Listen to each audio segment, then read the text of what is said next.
Tervehdys Euroopan parlamentin vaalien merkeissä. Olen Mirja Vehkaperä ja ehdolla Euroopan parlamenttiin.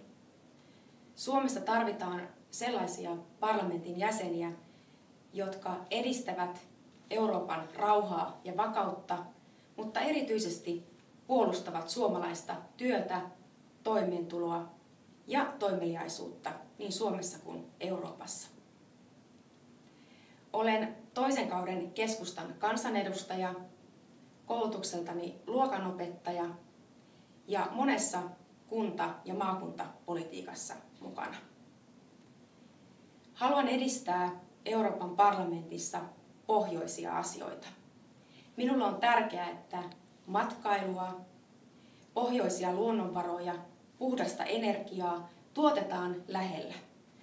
Puhtaat kotimaiset elintarvikkeet, ne ovat myöskin suomalaista työtä, jota passaa puolustaa Euroopassa.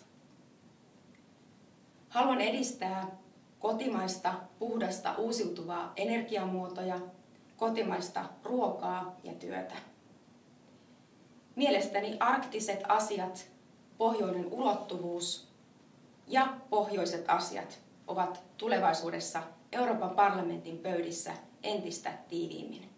Tarvitsemme hyvät logistiset ja tieyhteydet, radat, lentokentät ja perustienpidon rahoituksen myöskin pohjoiseen. Hyvät ystävät, haluan olla sinun yhteytesi Eurooppaan.